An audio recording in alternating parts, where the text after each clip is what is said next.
I come with a question in my mind when I start practicing, and normally somewhere throughout the practice, an answer forms in my head. Sometimes it's just a feeling. Sometimes it's like a sentence. It's a very clear thought. And that answer is not in me. It wasn't in me to start with. It just comes from somewhere or something. So someone is communicating and giving me some guidance. That's what I believe.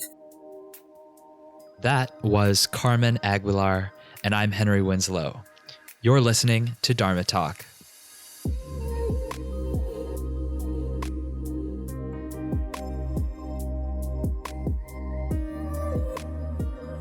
Hello, Dharma Talkers. Welcome to the show.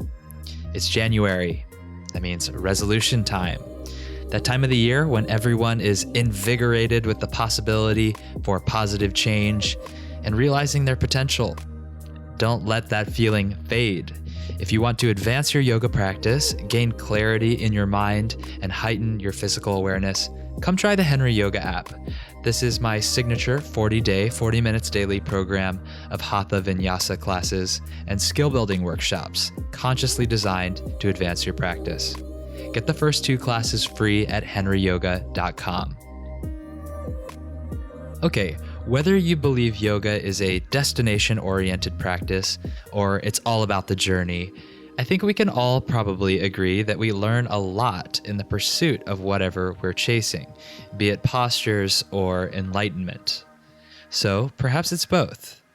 I tend to fall in the middle of this debate.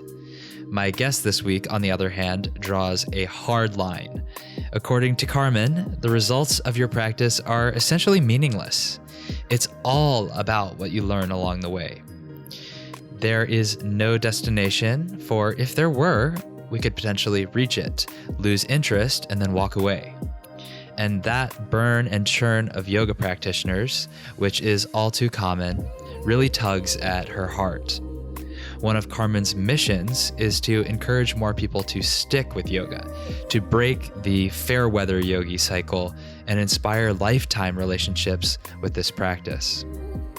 But why? Why keep pushing yourself to try new and different things? Well, as Carmen can attest, when you avoid discomfort, you avoid growth. And when you pursue discomfort, you stimulate growth. Simple formula, really. And in this episode, you're going to hear about how Carmen continues to challenge herself to that end and lead by example, as well as show how she recognizes her like-minded students and honors their desire for transformation in turn. This episode is brought to you in part by Yoga East Austin. Just a few months away in early February, I'm happy to announce that my good buddy and local New York City legend, Benjamin Sears, will be doing a 3-day training immersion at my old shala down in Texas at Yoga East Austin. I'm stoked for this one because Ben was one of my teachers in the early days of my practice and continues to be a big inspiration for me to always keep searching for better and better information. That's why I interviewed him on the show back on episode 17. Go check that out if you haven't heard Ben's episode yet. A bit of a yoga renaissance man, I love his style of teaching. Ben is not only a fantastic teacher of modalities he has studied in their original forms, and believe me when I say there are too many to list, but he stays passionate about an ever-evolving practice that he draws upon to best serve the needs of his students. His approach is practical and effective, integrating modern science-backed mobility work into traditional yoga modalities. And the results? Intelligent asana sequencing to help you develop and deepen a yoga practice pain-free. In fact, Ben recently helped me out with some nagging shoulder pain over a casual dinner we had together. He gave me one simple exercise to include in my practice that basically cleared it right up. The 30-hour training immersion at Yoga East Austin this February is a peek behind the curtain to Ben's personal practice and his much-anticipated 200-hour teacher training he offers once a year at Lux Yoga, a wellness and lifestyle experience in the south of France he founded in 2007. If you want to learn more about your body from someone that has a wealth of knowledge moving pain-free, this training immersion is for you. Check out yogaeastaustin.com/Benjamin for more info on this 3-day weekend event happening February 7th through 9th in Austin, Texas. Do not miss out. And use promo code HenryWins at checkout to save 15%. This episode is brought to you in part by 10,000, purveyors of my new favorite practice shorts. These guys pride themselves on the simplicity and comfort of their gear. 2 features I look for in all of my clothing, on or off the mat. GQ calls them, quote, the answer to the over-neoned, hyped, and played-out workout gear, which certainly rings true. They've only got 3 styles of shorts, and I'm partial to the session short, which is the lightest and most minimalist of the bunch. The one sort of unusual feature, which I quite like, is the perforated waistband, which is insanely comfortable and, put simply, keeps the shorts from getting in your way.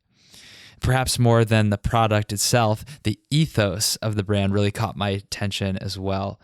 10,000 stands for a commitment to the daily practice of self-improvement and the constant pursuit to be just a little better than yesterday. That's a hashtag, by the way.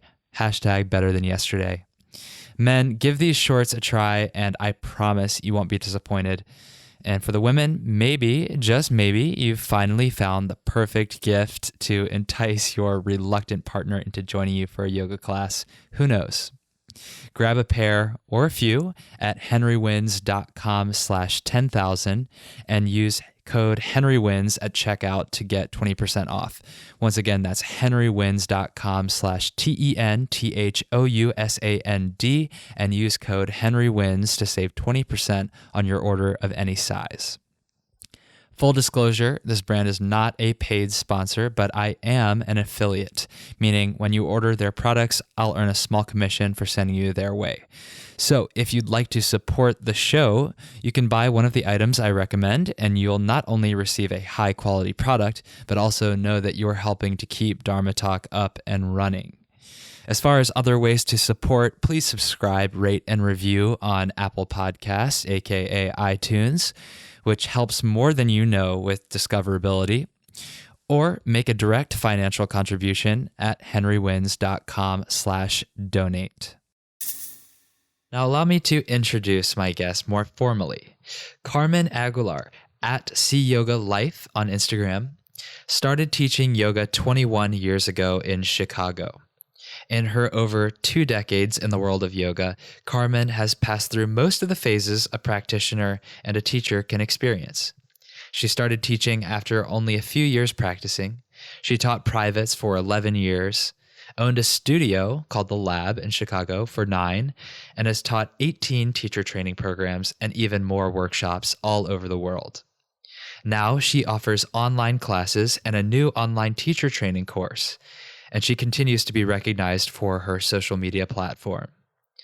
Carmen currently lives in Hawaii while traveling the world sharing her passion for yoga. If you are inspired by this episode, if what Carmen shares resonates with you, then go to dharmatalk.show and type Carmen in the search bar, Carmen, and there you will find all the notes, highlights from the episode with timestamps, and links for the episode, including Carmen's recommended book. And if you're looking for something to read, check out my running list of every book ever recommended on Dharma Talk. Go to henrywins.com/books and pick one out. Without further ado, please enjoy my interview with Carmen Aguilar. Carmen, I'm so happy to have you on Dharma Talk. How are you today? I'm really good. Thank you. Thank you for having me here today. My pleasure. Carmen, we always start these podcast interviews with the same opening question. I'm really interested to hear your answer to this question.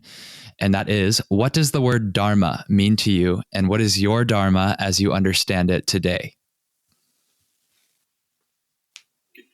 Well, for me, I've thought about this because I've listened to some of your podcasts already. And Dharma, honestly, is an old word that I don't normally use.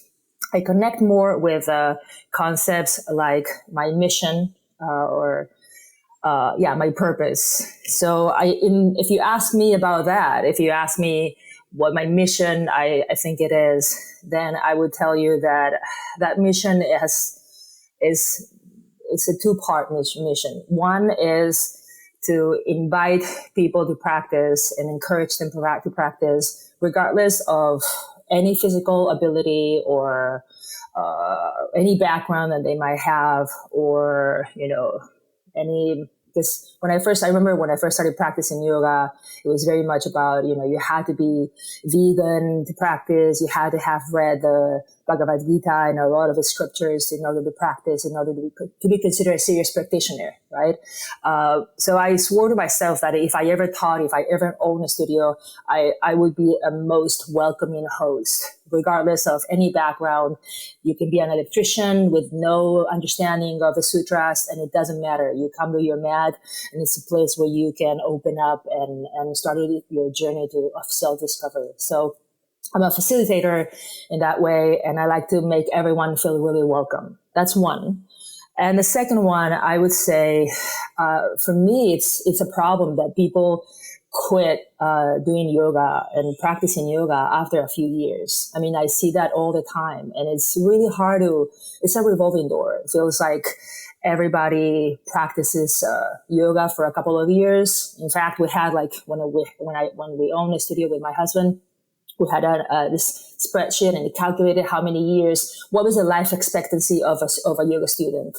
And it was always less, in average, I'm going to say between 2 and 3 years. And then, people find something else, or they just all of a sudden yoga is not that interesting anymore, or you found rock climbing, that's your next big passion, or you found salsa or whatever it is. And then you start to fall off the wagon of yoga, and then eventually you quit altogether. And it's a shame, because really true understanding and knowledge and really, deep knowledge of the self, it only comes with time. The more times you step on your mat, the more hours you spend on it, the more you're going to learn about yourself. And also the better teacher you're going to be. If you've taught, we all understand that if you've taught one class, or if you've taught 100, obviously you're going to be a better teacher if you've taught 100 classes. But if you've taught 1,000 classes and 10,000 classes, I guarantee you, the person that you can also see the difference. The person that has taught 10,000 classes is way better teacher than the person that has taught 1,000. So the more you stay with this craft, the better you're going to get at it, both teaching as a teacher and as a practitioner. And for me, it's a little bit of a disease that people just, keep using it as a revolving door, and they just get in, get out, get in, practice, get out, get in, practice, get out, get in. And there's very, very, very, very few that actually stick with it. And I want people to stay, damn it, stay with it. So that's what I would say my mission would be. It's a very clear mission, the two parts. First, to make yoga not only accessible, but also attractive to anyone from any background, no prerequisites required. And then secondly, to keep up the retention or the longevity of the yoga students' life cycle. Correct. Yes, correct. Thinking about you and the way that I was first exposed to you, which was your Instagram account, I see one way that you're doing that, by making all of these yoga challenges where you have a theme and a whole month of programming around what poses to do and work your way toward a peak posture, or whatever the case may be, is one exciting way to do that, because, it keeps things fresh, and also it's published on a platform that anyone can access. I see that as one way that you're furthering that mission. But what are some of the ways that you're moving the needle forward with these things that matter to you? Well, when you come and take my class, you will know that I don't favor anyone that or someone that has a lot of physical ability. To me, it doesn't matter, if you can put your leg behind the head, or you can do a perfectly straight handstand. That's really not the point of it. Even, whatever peak pose or poses we're working on that day, for me, that's really not the point. And sometimes that gets a little bit misconstrued or lost on the Instagram platform, because people think it's all about pretty poses and difficult poses, difficult asanas, but it's not. It's the journey to get you there, or modifying, like when you come to my class, I always, when we work, it gets the moment of working on peak poses, I always like to break them down quite a lot. And I give 3 or 4 different options for people. Okay, if this is one option, this is second option. I try to stay away from quantifying it. Like, this is tougher than this one. I kind of give hints, but I don't want anyone to feel bad about whatever they choose, right? And if someone asks which one should I do, I'm like, I think the most perfect solution for you would be this one. So I would give them. But I like to make it that everyone participates in the class. I used to take a lot of yoga classes in the beginning, and I started with Ashtanga, but I did a lot of different styles in the very beginning. And I remember when I was in class and I couldn't do something, and my teacher would be like, "You sit down and watch," and I'm like. This is crap, right? This is bullshit, because you can learn from watching someone doing it. Yes, you can, but you also want to experience it firsthand. You want to do it yourself.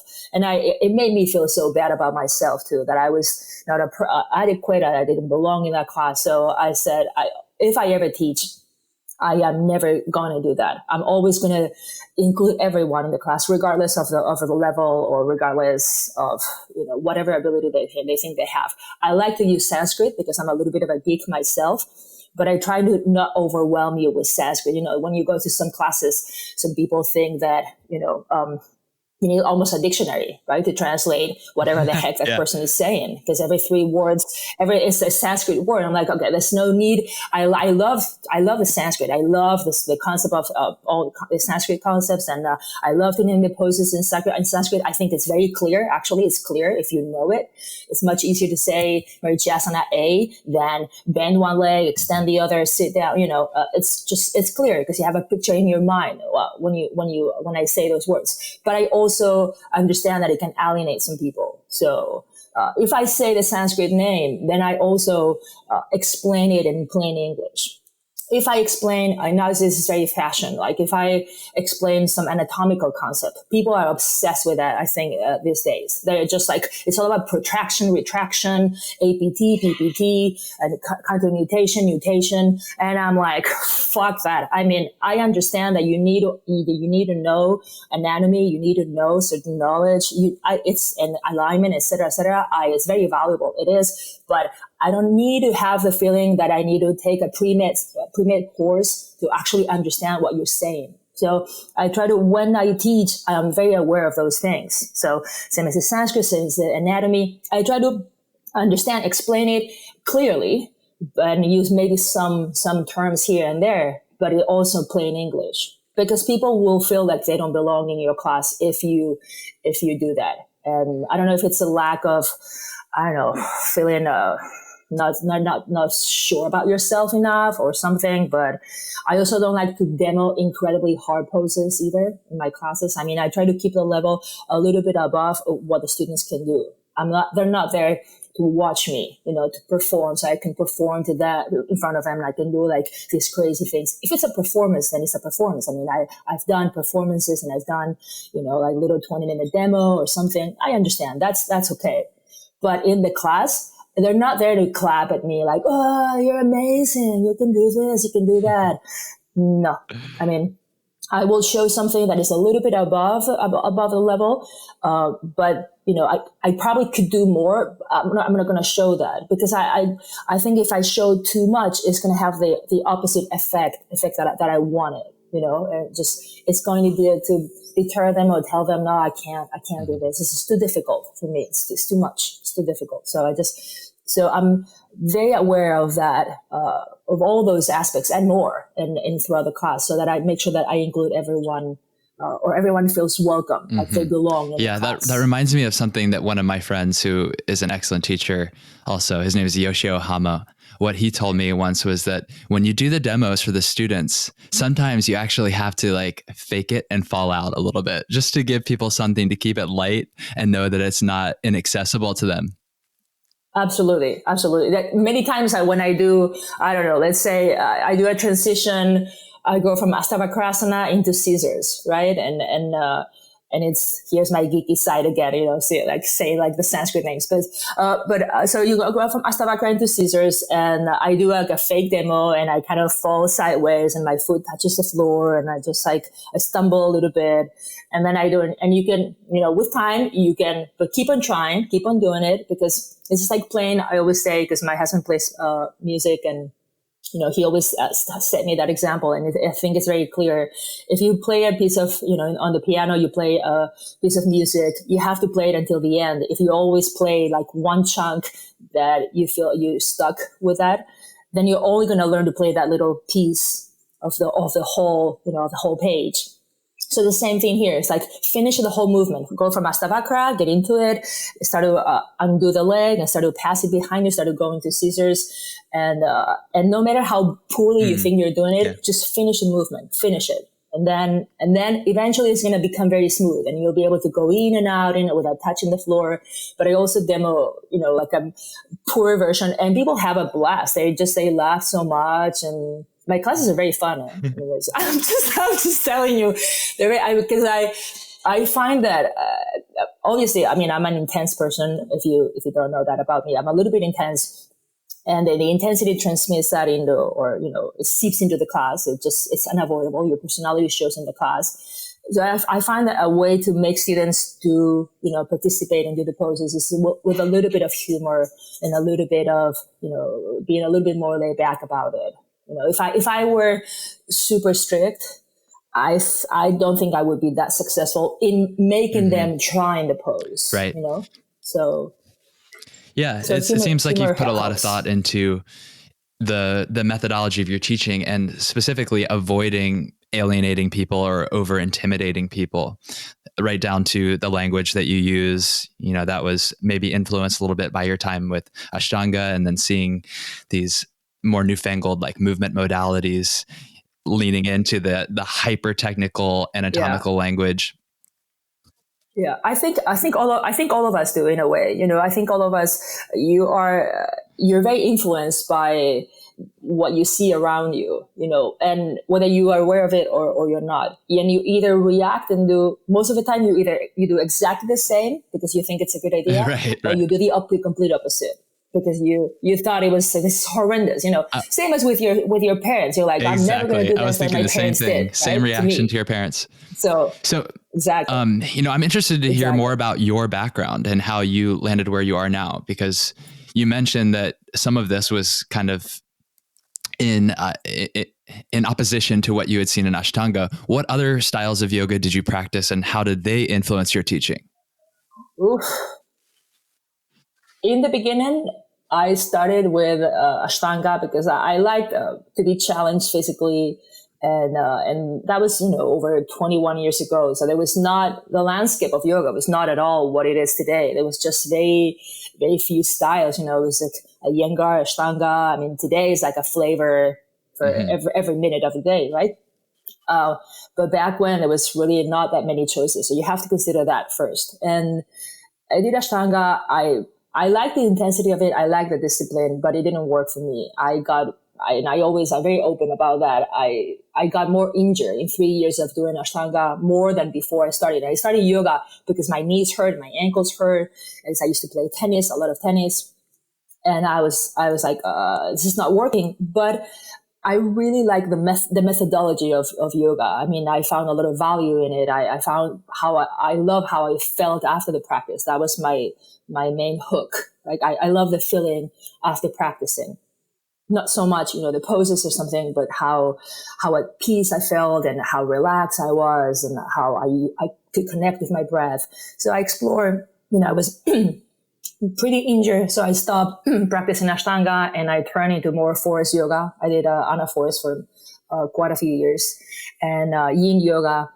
And so I discovered a more therapeutic, and I also studied with a road striker. And so just more therapeutic approach and more philosophical approach to the practice.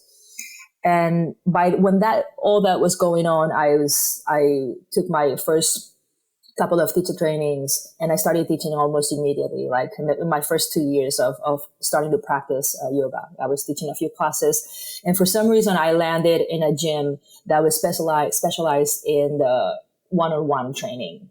And they didn't offer yoga back when, but again, it was the beginning of the yoga time. So yoga was not that spread out. And I landed in this health club that was, they started to offer yoga, and they asked me, do you want to do one-on-one classes with our clients? And I started to do that. And I realized how unhealthy and how messed up some bodies are. And a lot of the poses that I liked, to practice and teach, from the practice, right? I couldn't even start to do those poses, I couldn't even start to get into lotus with a student. I couldn't not even remotely start to do a wheel or a Kapala Raja Kapotasana, or it's not even with props or anything. It was just impossible. So in my mind, I started to break down a lot the poses and how to make them more accessible. Still practicing something that resembled a little bit what the asana or the benefits of the asana, but very, very, very modified, very toned down. At the same time, I was also healing myself, right, through my personal practice, and I was starting to experiment with sequencing, and I realized how important it was to really warm up properly. So if I realized, okay, if I do some shoulder openers now, I'm going to be much more open to do the next back bend. So I changed the order of poses, and I was starting to, everything started to take form in my head, little by little. And it took years, to cook fully, but so it was, all of that was happening at the same time. And when it came, and I was 11 years into the practice, and I eventually, after 3 or 4 years, I healed myself completely, and I went back. I didn't go back to Ashtanga. I went back to, I was so caught up in the sequencing itself, and I was so interested by it, so fascinated by it, that I started to develop my own methodology. And I focused more on certain group of mobility, going in one direction of mobility, like, doing hip openers one day, and that's all I do, or doing back bends one day, or doing more strengthening and transitions and inversions one day. And for me, that has been working a lot better than trying to mix and match and blend everything in like a freaking salad of asanas. That, in my experience, you cannot, unless you're a very gifted practitioner, for the majority of bodies out there, it doesn't work, because you can only go so far in one direction. You can only go so far doing back bends without a very deep warm-up. You can only go so far in hip openers without a very deep warm-up. You can only go so far in splits you can only do so well handstands, et cetera, et cetera. So for me, it has worked a lot better, this way. And you balance out throughout the week. So you don't balance out in your practice today, but tomorrow you do the counter poses that you did, or complementing the poses that you practice today. Like, for instance, I do back bends today. Tomorrow I'm going to do hip openers. The following day I'm going to do inversions and arm balances. The following day I repeat back bends again, et cetera, et cetera. So the frequency, you have to know your body and know how frequently you do certain practices, depending on your own ability and your own limitations. So while I was doing all that, then, 11 years into teaching and practicing, an opportunity came up to open my own yoga studio in Chicago. And I did, and I took it. And actually, my husband tricked me into it, because first it was going to be a tango place and some yoga on the side. And you never know. This is like one of a very good example of how life goes, and you just have to jump and see what happens. Because I never wanted to open a yoga studio. I hate people in general. I don't like to, I like to teach, but I don't like to hang out. I'm a very private person, right? And I value my personal time. Yeah. And not that I'm happy to be here, okay? But anyway, I think this is the worst idea. I don't like people working for me. I say the word fuck a lot. I swear a lot. I lose my patience quickly. I'm the worst boss. I don't think I can be any worse suited for this. I can only practice and teach. And my husband said, don't worry, we'll manage. And you won't have to take care of that. which it was light because eventually I had to. But anyway, so we started doing it, and then. But he told you what you needed to hear. Exactly. I think so. And so we started with tango and yoga, and it was going well, but it just, yoga really started to take off more and more and more and more and more and more. And I started to add more and more classes, and I started to drop, privates because I used to have at that point, I had 18 privates a week. So I started to drop privates, completely. And I started to teach more and more and more in the studio, and I started to train teachers. And, at some point I started to open the Instagram account to promote the schedule in my studio, not for any other purpose, of self-motivation, of self-fame or anything. But, it was just a very, just a way to help the studio, to attract more students. And I was like, well, let's do a challenge. Okay, let's do that. I can do that. And that's really how it all really started, and the rest, as we say, is history. It's ongoing history. Yeah. But before we keep going into the trajectory of what you're doing now, I want to go back a little bit to what you said about sequencing, because I didn't realize until you mentioned it that you studied with Anna Forrest, and I actually just had her on the podcast pretty recently, and she takes a lot of pride in her sequencing and makes a great point about how important it is and how it can totally change your experience of posture, what the context is, what you've 100%. Done leading up to it.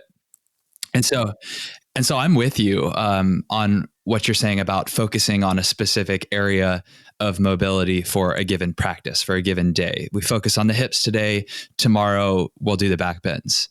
But just to play devil's advocate, something that I'm seeing in the popular conversation a lot these days, especially in that, that mobility movement world that you alluded to earlier, is, well, no, I don't want to have to be focused. I don't want to have to warm up. It's all about what I can do at the drop of a hat. Like, what can I do right now? So what is your response to that kind of thinking? And maybe you can answer in terms of how yoga is different from mobility, or however you choose to answer it is fine. I think unless you put yourself in a little bit of a difficult situation, or let's say in this case, in a difficult position, the learning process is going to come right then. So I understand, you kind of push in the envelope, right? Why should I put my leg behind my head if my leg cannot go behind the head on its own? Why should I try to do that? Why should I force my body, my joints to do that? I don't look at it that way. For me, it's a process of learning and discovery. So when I try to put my leg behind my head, as I'm moving in sync with my body using the breath, and I try to explore the possibilities, explore what are the limitations, what fear or trauma or pain I have stored in there, and I want to release it and I want to let it go. Unless you put yourself, in my experience, unless you put yourself in a challenging situation, there's not that much growth. There's not that much learning. So that's, for me, that's the reason why I practice. And that's the reason why I teach, so that you grow. And the tool I use is the asanas. But the asana is not the goal in itself. The leg behind the head, what you're saying, the way you're saying, I understand, it seems like the goal is a stupid goal of putting your leg behind the head. And it's not. It's the journey to get there. And it's the process that you are going through what's really fascinating. The result is meaningless. Good. That's a good way of rephrasing the entire question. I like that. It's so true. That's what's applicable in life outside of your yoga poses as well. So exactly, we're trying to make the practice work for us, right? Exactly. And it almost feels like one thing that I find challenging when I teach. I don't know about you, because I know that you also teach, but it's kind of, sometimes it's hard to engage your students to give me some effort, like put some effort in this. because everything in these days, everything is just comes at the tip of your fingers. It's just so easy. Like, oh, I'm going to order this on Amazon. I'm going to get this food. I'm going to get it delivered to my home. I'm going to do this. And it's the sense of so easy that you think it's going to be so easy. It should be like that on the mat too. You're like, oh, it's so easy that it's just, then I'm not going to do it. I'm like, fuck no, you have to do this. You have to do this. You want to grow, then grow. Yeah. That is the booby trap of the convenience technology out there, because on the one hand, it is really useful. It's helpful for us because it clears up space for us to be able to put work in on things that matter and that we're uniquely suited to work on. But the trap is you get so used to everything being convenient and easy that no longer are you familiar with the concept of work and effort. So we got to balance that. We got to stay on that razor's edge and remember that we're actually wanting to work on certain things. Completely. Talk to me about challenge that you faced and how you've used these lessons from the asana practice outside of asana. I know that, in the past year or two, maybe not totally clear on what the timeline was because it all blends together. But I know that you closed your studio in Chicago to move on to other things. What was the impetus for that? I sold it. Excuse me, sold it. I didn't. Yes. Excuse me. Yeah. Yeah. Well, I was when I opened the Instagram account and the challenges and everything, and for the longest time, I started to get invited to places, to yoga studios all over the country. And they're like, can you come here? Can you come teach one weekend?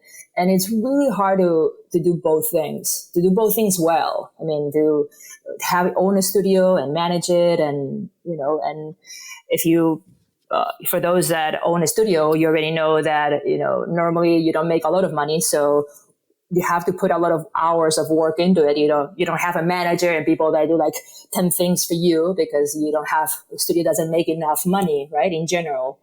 So you have to do a lot of things yourself.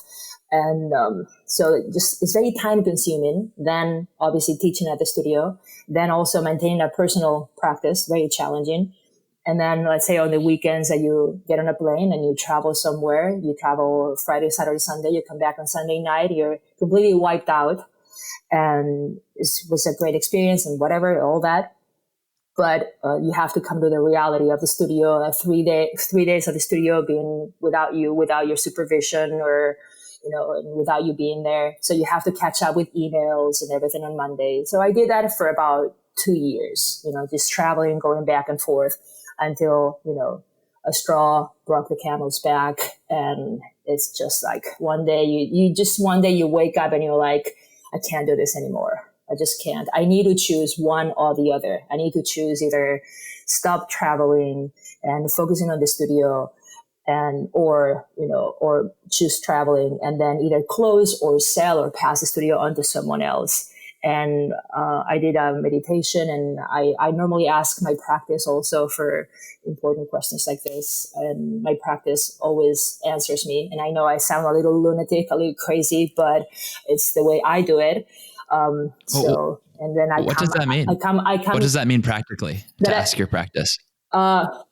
But I come with a question in my mind when I start practicing, and I normally start sitting down and I close my eyes and I breathe, and then I, start my practice, and normally somehow or somewhere throughout the practice, an answer forms in my head normally, or sometimes it's just a feeling. Sometimes it's like a sentence. It's a very clear thought. Sometimes I don't know, but the answer, I get an answer, and that answer is not in me. It wasn't in me to start with. It just comes from somewhere or something, So someone is communicating and giving me some guidance. That's what I believe, and so normally, so I did that for a few days, and it was. Just choose the traveling and choose to spread the message more, and just continue to go to the studios and let somebody else continue with the studio here in Chicago or there in Chicago, and that's what I did, and I sold it, And then I dedicated, at the same time, I had the opportunity to either stay in Chicago or move somewhere else, because I could, if I travel full time, then I can live anywhere. Right. And so I visited Hawaii, because some friends told me that, it's like, you should go. It's a great place to disconnect. It really is it is a great place to disconnect, but it's really far from everything. And so I visited, I loved it. And I'm like, I'm going. I'm moving to Hawaii. I'm selling the studio and I'm traveling full time. So it was like everything all happening at the same time. I love what you shared about asking your practice for answers to the difficult questions. I think that's a really useful and practical use of the practice, to be able to tap into your intuition, or as you put it, maybe it's something outside of yourself, but either way, it gives you confidence in your choices moving forward.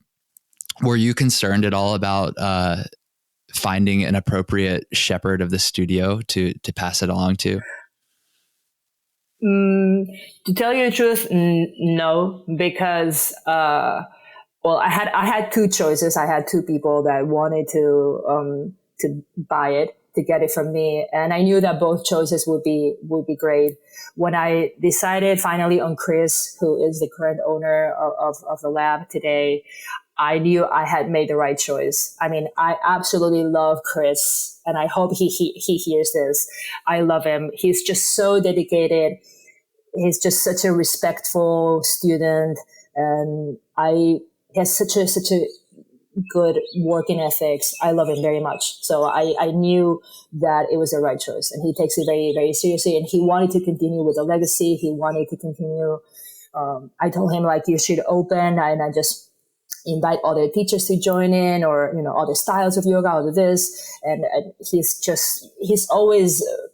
been really great. He's been really great. And he always asks for advice, or, Carmen, what do you think I should do here?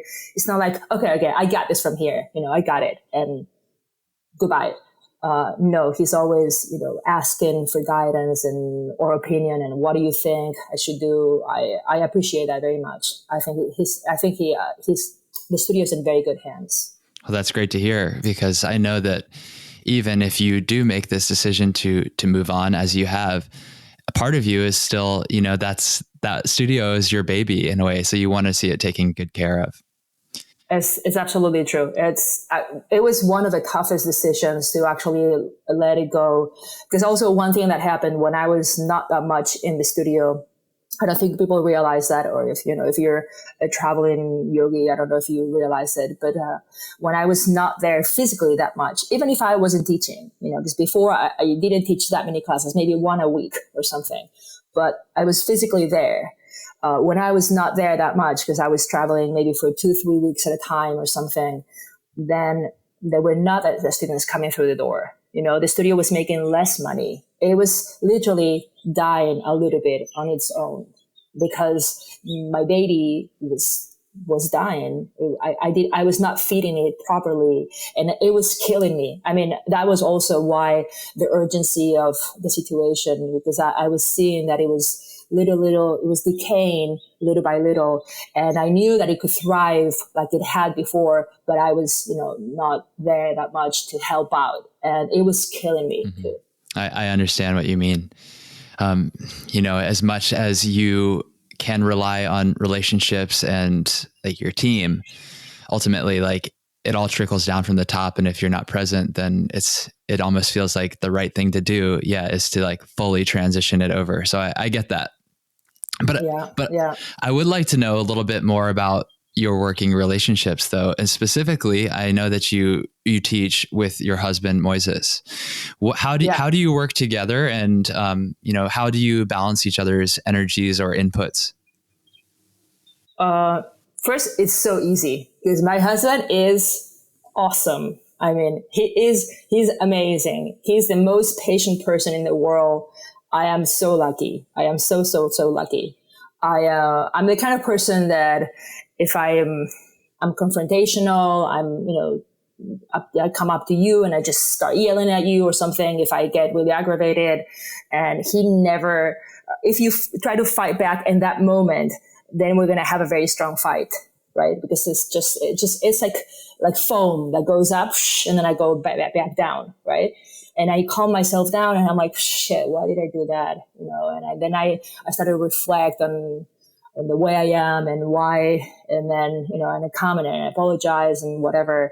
But he totally gets me and gets, the way I am. So it's really easy because I always say that we never fight. He negotiates. He never really fights or anything, but he's really good at making someone do and think whatever he wants. He manipulates me in a way, in the best sense, of the word. And he's a very modest, very humble guy. So when I teach, I always like to give him more spotlight and more presence, but he's just very humble and he wants to be on the side, he wants to be sitting on the side, and he does incredible adjustments. He teaches great yoga classes. He sequences really well. But I mean, one of the things that I think he does best is definitely adjustments, hands-on adjustments. And, it's just, when I teach, then he walks around. We both walk around the room, but he's the one that gives the most adjustments because I have to teach. I have to manage the energy of the class. I have to demo. I have to, get to someone to do something. So he's taking care of the students. And also I find it's very useful when you have maybe a few students in the class that are falling behind and that I cannot really do 90% of what I'm teaching. Then he's definitely there for them, and he's definitely giving them options, and they're laughing. And many times when I'm teaching, then you see a small group in the back that just having a few laughs, and it's because of him, that he's just telling them, this is what I do, and they, he does a demo and then he falls, and so he makes it a little bit goofy, and everyone feels very welcome in the class. Mm-hmm. But I'm going to say that it's mostly his work. It's not me. It's not me. Well, it all comes back to this ideal of yours that everyone be participating, and to have someone else helping you out to make sure that everyone is covered can become a very key ingredient of that. Otherwise, people do tend to get left behind, or if they don't have whatever it is inside of them, that spark that keeps them going, even when everything is a little bit out of reach, then you need an extra outside source of accountability to keep you with that. So I love that idea of you two working together. Are the adjustments an important part of your teaching? Is that an important piece of every class? For me, yeah, for me it is. And even in our teacher training, we dedicate quite a few hours to adjustments, to hands-on adjustments, which is kind of a taboo, concept these days, or a taboo idea. It's like, should we lay low and not do adjustments because of what has happened recently in the yoga world? And I'm like, no, just because someone didn't know how to properly touch the students, or just because someone was inappropriate doesn't mean that we all have to run away from adjusting now, And I think there's a very valuable lessons, and very you can get a lot out of a good assist, a good hands-on assist, 100%. And part of the value and the incentive of being in a real life class is to be able to get an adjustment, because if not, I can go online and there's just so many platforms, so many classes everywhere. You can take an online class and follow that class, but one of the added values of being real life, besides sharing the energy with a group, with a teacher and everything, and participating, but another one of the perks of that is to be able to get some assist, and when they're done right, it feels amazing. It's very healing. Mm-hmm. Same as it could be very damaging. Right. Did you get pushback from students or people in the community when everything has been going down recently about adjustments and inappropriate touch, or is that more a conversation that came up in your own head that you needed to reckon with? No, not really. I mean, I'm very upfront, as you can kind of hint from this conversation. I'm very upfront, and when I start a class, I always say we like to adjust people, we like to assist you. If you're not comfortable, let us know. in the 20 plus years that I've been teaching and traveling literally all over the world, I think maybe twice two people in different cities, different places has actually said, I prefer not to be touched for whatever reason. And we totally respect that, of course. But for the most part, no. And also, this is this is something that people don't realize when you do adjustments with people that you don't know, with students that you've never met before. I don't adjust either very harsh or very strongly in the beginning, or I lay my hands strongly on them. It's a dance, right? And you start to little by little so that you gain their trust, and then eventually I can move you into a deeper twist, or I can move you into a deeper forward fold, or I'm not going to go with my full force the first time that I lay my hands on you. If I've never touched you in my life, I don't think that's a good idea. Regardless of whatever has happened in the yoga community before, regardless of that, before all that, I would never, if you came to my class the first time, I would just, so that your body knows my hands, and then, and then you start to trust me more and more and more. That's why the more classes you take with me, the more comfortable you are, obviously. And then I can push you a little bit more, and I push you further. And I've been to many classes. I've taught many classes that have a new student next to an old student of mine. And then the new student is like, I want to do that, what you just did with that person. Can you assist me? And I'm like, I can, but I won't. But if you want, we can start. I can start to do it. But two things are going to happen. You're not going to have, that stamina, and your body's not going to trust me to go that far. And it always happens. Always. They always want to come out, or they always want oh, no. And because you're not used to the pose, my touch, etc. So it's just, I'm like, no. I mean, it takes time to kind of, grow used to that other person's touch. What else are you looking for when you are teaching and you're scanning the room? Like, what tips you off that this person could use an adjustment, and this is the type of adjustment I'm going to give them? For me, it's a good question, man.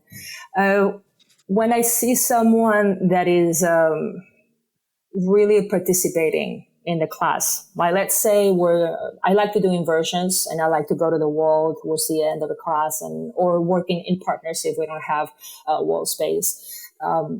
If I see, let's say we go to the wall and I see someone that is sitting down, 80% of the time, because they just do one form balance and come down and they just sit down against the wall, then that person probably does not want an adjustment, right?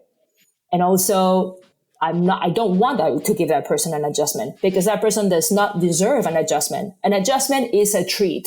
For me, it's a treat. It's something that you earn through your work, right? If I ever go to another teacher's yoga class and they give me an assist, I want them to assist me in a pose that I'm, struggling with, or something, or I want to feel more comfortable in. So it's a treat. And if that person is sitting down the whole time, I'm like, I'm not going to give you an adjustment because you're not working your ass off. So I'm sorry, right? Then I go and next to that person is another one that is just kicking up into forearm balance, coming down, kicking up again, coming down, kicking up, and just trying endlessly, tirelessly. Then I go, I'm like, okay, let's just do it together. Let's just do it in the middle of a room. Let's just practice it, and then that person feels really empowered and motivated and everything.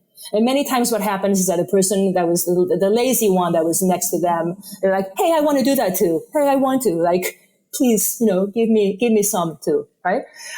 So you kind of use that, or whenever I teach, and I teach groups that I don't know all the time, I don't know the students that are coming, then I usually start adjusting those that are more eager, more participating, more involved. And then you go to that second peel, or second layer of the onion, of those students that are a little bit maybe less involved, and then the less involved, and so that eventually everyone is more involved. But if you start adjusting someone, let's say, that is not really participating, it's not really into the class at all, something like please don't touch me, or please don't do this to me, or something like that could happen to you. And especially if you're a new teacher. So it really looks very bad, and it undermines also your confidence as a teacher. So I try to, start with the people that are more willing to try, the people that I know maybe in a class, and then you expand that circle. Those are great tips. Yeah. Start with the people who are receptive and eager, and then work your way down as you have the confidence, and you're using the adjustment sort of as a carrot to motivate the others, and kind of use it as a force for good. I like that. Yeah, for sure. Well, let's shift gears a little bit and start talking about some of the things that you have coming up. 2020 for you is jam-packed, as I'm sure most of your years are these days. Very busy teacher. But I know that you have an online course coming out and a couple of teacher trainings. What would you like to share about those programs with the Dharma Talk audience? Well, because it's new, because next year I'm going to do my first TT. I'm going to teach my first TT in Spanish, which is, even though it's my native tongue, I mean, I was born in Spain and I moved to the States, 20 something years ago. I don't usually teach in Spanish. I mean, I teach in Spanish when I go to Panama, or when I go to Guatemala, or when I go to Spain. When I go to a Spanish speaking country, many times I teach in Spanish. But I feel more comfortable teaching in English because that's what I'm used to. So it's a big effort, right? It's a big, and the manual, everything, all the materials is done in English. So it's a big effort. It's the first time that I'm doing a TT in Spanish, but if you don't keep on challenging yourself, you're not really growing. So I said, what the hell, why not? And I also, even though I've taught, I think 17 or 18 TTs already, this is the first year that I'm offering a 200 and a 300 in Chicago, in my old yoga studio and at the lab. And so that's that. I have that over the summer in August, which is a great time to be in Chicago. You don't want to be there right now in the winter time, but in the summer it's really pretty. And I also partner up with a company in Barcelona. It's called World Mastery, which basically they do programs, kind of like the theme, like the masterclass theme that is going around in the US, like learn to photography with this person, or writing scripts for this person, or writing with this person, or makeup with this person, or something. But it's geared to teachers. So the program is geared for those that want to become teachers, and and I share how I teach my classes, how I sequence, how I adjust, and you have examples, real life examples of students in real flexibility, all range from the stiffest person in the class to the most flexible, and how to modify the classes and sequences if you have one class written down and you want to tone it down for whatever reason. So all of that, it's a very comprehensive program, and it's really nice. It's really nice, and I had a blast taping it with these guys in Barcelona. It was such a pleasure. It was such a pleasure. So I highly recommend, if someone is interested in expanding their teaching skills or acquiring more or deepening them, to check it out. Go to World Mastery Yoga and check that out. Okay, we will definitely put the links to all of your teacher training programs and the World Mastery online program in the show notes for this episode. But let me ask you this: you've taught 18 teacher training programs. So at this point, you've got it down to a science, and I'm sure it's continually being refined and optimized, but it's also comfortable, right? I mean, you can do that probably in your sleep at this point. Why challenge yourself to teach a teacher training in Spanish and to put one out online, which introduces all sorts of new complications and things to figure out? What motivated you to do that? I feel like if you don't keep on challenging yourself, you become very stale in a way. And things become very monotonous and boring and too well known. For a long time, I was in the in the yoga business, just doing privates and teaching group classes, and I was fine, and I was, making a lot of money, because when in privates, that's when where the money is, right? When you teach classes. And I'm like, why would I open a yoga studio that is all, it's a black hole that you're going to put money in, and it just disappears. It disintegrates. It doesn't exist anymore. That money that you pour in, it's endless. It's endless. Why would I do that? Why would I manage people working for me, and people's schedules, and people's problems become my problems all of a sudden? It's like, I can't teach, I can't show up today or something. And you're like, why would I want to go through that?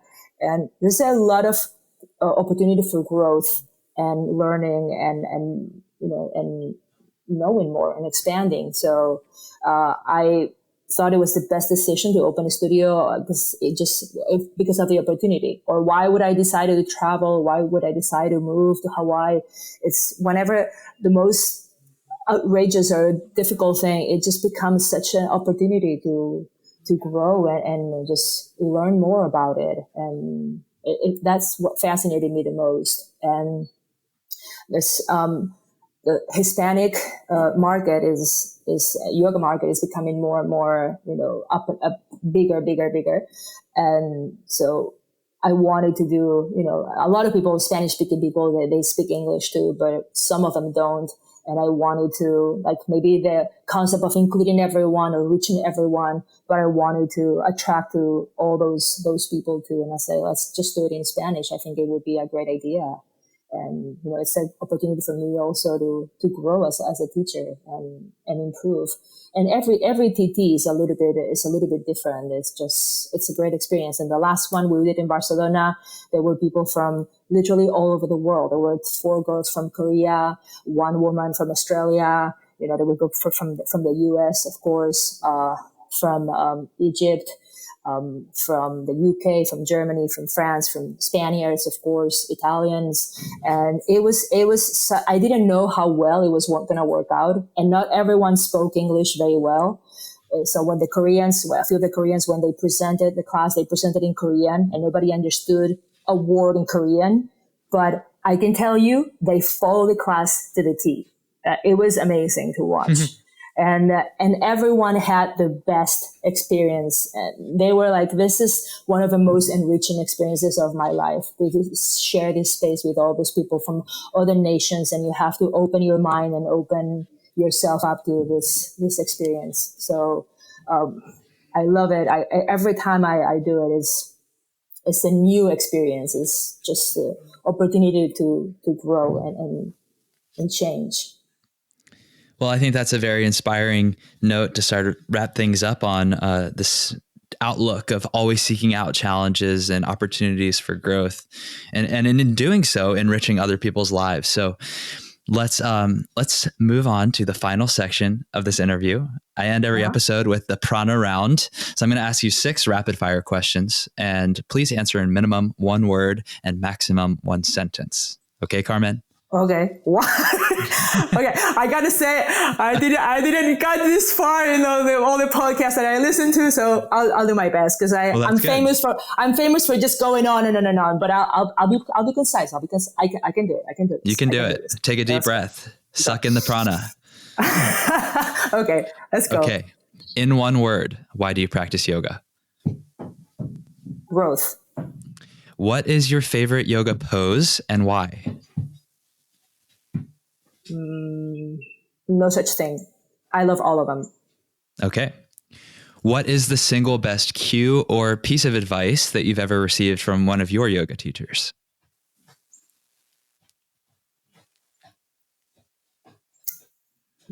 Be yourself. But it sounds so cheesy that I hesitated to say it. But be your best self. Okay. Recommend 1 book, and it can be modern or ancient, for our listeners. 100 Years of Solitude. Oh, Gabriel Garcia Marquez. Yes. Okay. Next question is yoga for everyone? And I think I know your answer to this. Yes. Okay. Last question. How can our audience get in touch with you, and how can we support you in your Dharma? In touch with me, go to my Instagram account and you can contact me there, or you can visit cYogaLife.com. That's my website, and you can also see where I'm going in the next few months, and we keep that pretty updated. You can also contact us via email through that.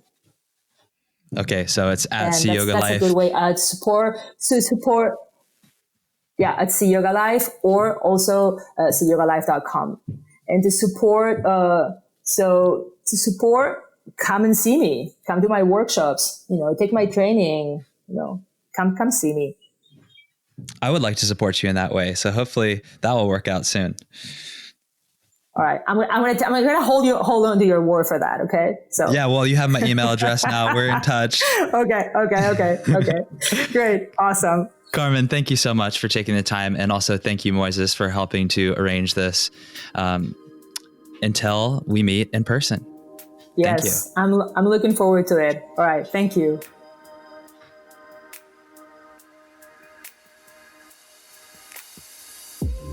Dharma Talkers, I hope you enjoyed listening to that conversation as much as I enjoyed having it.